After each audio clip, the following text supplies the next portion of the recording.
Visa vya ukeketaji miongoni mwa jamii nchini Kenya vimetajwa kushuka kwa kiasi, hasa baada ya serikali kubuni tume maalum ya kupiga vita dhulma hizo kwa ushirikiano na mashirika ya kijamii.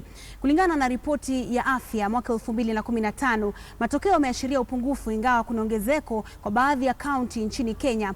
Alimanzu alizuru sehemu ya kaskazini mashariki ya Kenya ambako kuna ongezeko la 94% ya ukeketaji na kupatana na mwathiriwa mmoja ambaye sasa anaitaka jamii ya Wasomali kuachana na tabia hiyo ambayo imepitwa na wakati.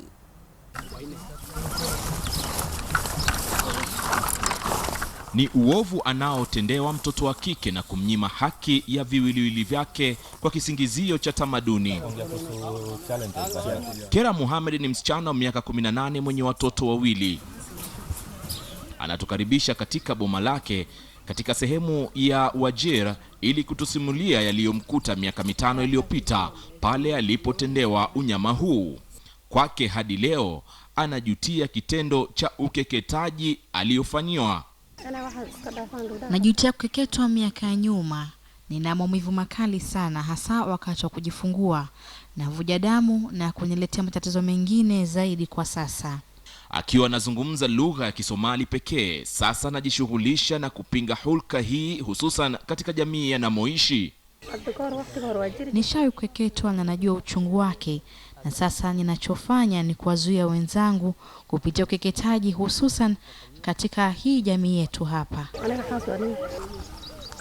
Ingawa mamlaka sehemu hii imejizatiti kuhakikisha sheria inatumika, bado changamoto zipo, haswa kwa wazee waliojikita kwenye tamaduni za jamii.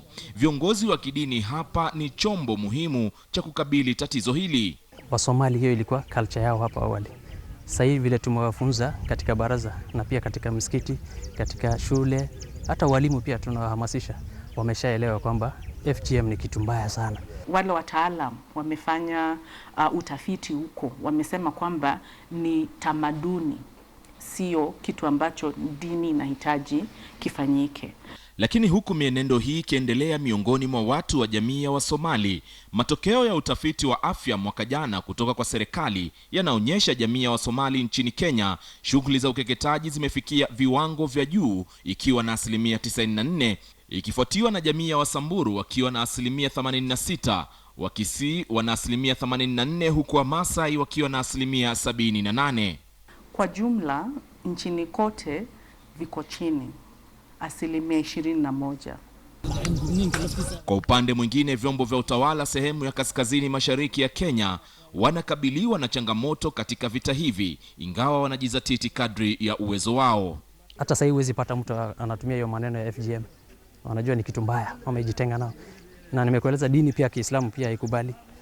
Kuna namna dini imetufunza pia kwamba FGM pia inaleta shida.